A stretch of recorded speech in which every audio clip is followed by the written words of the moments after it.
આ જીવ મનનું માને છે, ગુરુનું નહીં. આ જીવનું ભલું ક્યાંથી થશે? ભગવાનનું નથી મનાતું એનો અર્થ એ થાય છે કે ભગવાનની જોઈએ એવી નિષ્ઠા નથી. ગુરુનું સંતનું નથી મનાતું એનો અર્થ સાફ છે કે જેવો જોઈએ એવો સંતનો મહિમા નહીં, નિષ્ઠા નહીં. ખામી નિષ્ઠામાં છે, અને નિષ્ઠામાં ખામી એટલે કલ્યાણમાં ખામી.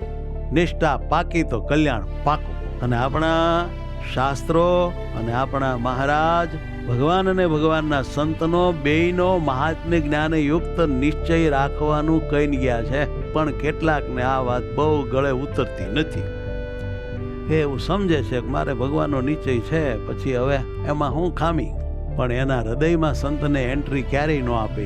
કેમ જે એનું હૃદય દેખાડે તો ઘણું બધું ન દેખાડ્યા જેવું સંત ભાળી જાય, આપણું સ્ટેટસ વયું જાય. આવી બીકે મોટા રહેવાના તાનમાં સાચા રહેતા નથી તો સાચું કલ્યાણ હાથમાં આવશે ક્યાંથી? એટલે મોટા રહેવા કરતાં સાચા રહેવું સારું. સારા દેખાવા કરતાં સારું થાવામાં મજા છે. સારો દેખાવ કલ્યાણ નહીં કરે, સારું વર્તાવ કલ્યાણ કરશે.